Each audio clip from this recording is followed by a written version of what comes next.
Hey guys, நம்ம வீட்டுக்கு வந்துட்டு புது உறவு வந்திருக்குது. வேறு யாரும் இல்லை, இந்த பையன் தான். ஆக்சுவலாக கண்ணுக்குட்டி பிறந்திருக்குது.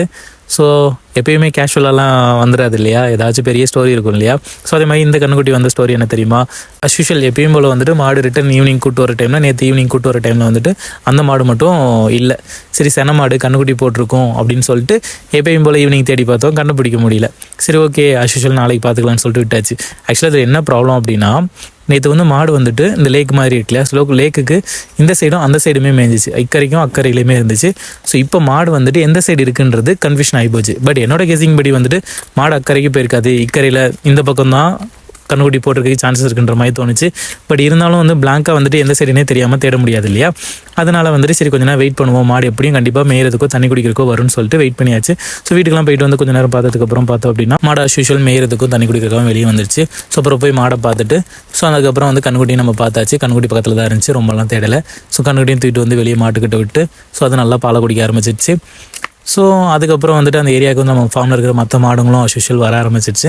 ஸோ வந்து கண்ணுக்குட்டிலாம் பார்த்துருச்சு. அதுலேயும் இந்த மாடு வந்துட்டு கண்ணுக்குட்டி வந்து ரொம்ப கொஞ்சிக்கிட்டே இருந்துச்சு. ரீசன் என்ன அப்படின்னா, ஆக்சுவலாக இந்த மாடு இருக்குல்ல, இந்த மாட்டோட புள்ள தான் வந்துட்டு இந்த கண்ணுக்குட்டி போட்ட மாடு.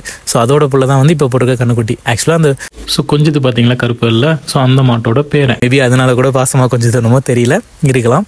ஸோ அதுக்கப்புறம் வந்துட்டு இந்த சைடு நம்ம கண்ணுக்குட்டி போட்டுச்சு அப்படின்னா ஒரு ப்ளஸ் இருக்குது. என்ன அப்படின்னா, நம்ம பைக்கில் வந்து கொண்டு வந்துக்கலாம். நமக்கு ரோடு பக்கத்துலேயே இருக்கிறனால வந்துட்டு பைக்லேயே போய்க்கலாம். ஸோ அதனால ப்ராப்ளம் கிடையாது. பட் ஆப்போசிட் அந்த கரையில் கண்ணுக்குட்டி போட்டுச்சு அப்படின்னா நம்மளால் பைக்கில் போயிட்டு வர முடியாது, தூக்கிட்டு தான் வந்தாகணும். ஸோ அதில் இந்த சைடுனால நமக்கு அது ஒரு ப்ளஸ்ஸாக இருந்துச்சு. ஸோ நம்ம பைக்கில் வச்சு மெதுவாக வீட்டுக்கு கூப்பிட்டு போகணும்னு சொல்லிட்டு அப்புறம் மாடையுமே கூட்டிகிட்டு அப்புறம் அஸ்யூஷுவல் வந்துட்டு மெதுவாக வீட்டுக்கு கூப்பிட்டு வந்து கண்ணுக்குட்டியை விட்டுட்டு மாடையும் கட்டிட்டு தண்ணி வச்சுட்டு பில்லெல்லாம் போட்டு விட்டாச்சு.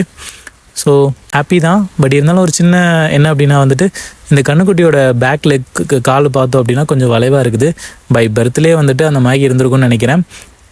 ப்ராப்ளம் இல்லை, நம்ம என்னனாலும் வந்துட்டு பார்த்துக்கலாம், ரெக்கவரி ஆகுதான்னு சொல்லிட்டு என்னனாலும் நம்ம பார்த்துக்கலாம், அது ஒரு ப்ராப்ளம் இல்லை. ஸோ அவ்வளோதான் இந்த கண்ணுக்குட்டி வந்த ஸ்டோரி.